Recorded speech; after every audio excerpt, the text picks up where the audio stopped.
Hi friends, 2 మినిట్స్లో అయిపోయి మంచి లంచ్ బాక్స్ రెసిపీ అయితే షేర్ చేసుకుంటున్నాను. ముందుగా బాండీలో ఆయిల్ తీసుకొని కొద్దిగా శనగపప్పు, మినప్పప్పు, కొద్దిగా ధనియాలు, దాంట్లోనే మీకు టేస్ట్కి తగ్గట్టు 4-5 ఎండుమిరపకాయలు, 1 టేబుల్ స్పూన్ నువ్వులు, గుప్పెడి కరివేపాకు వేసుకొని లో ఫ్లేమ్లో ఫ్రై చేసుకోవాలి.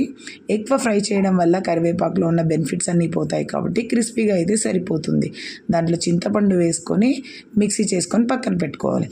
అదే బాండీలో ఇంకో పావు నూనె వేసుకొని జీలకర్ర, పల్లీలు, కాజు వేసుకొని ఫ్రై చేసుకున్న తర్వాత కొద్దిగా కరివేపాకు వేసుకొని ఫ్రై చేసుకోవాలి.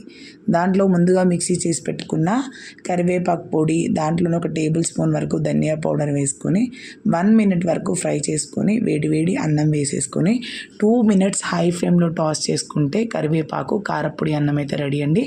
లంచ్ బాక్స్కి పర్ఫెక్ట్ రెసిపీ, డెఫినెట్గా ట్రై చేయండి. నా వీడియోస్ మీకు నచ్చినట్టయితే please like, share, subscribe my friends.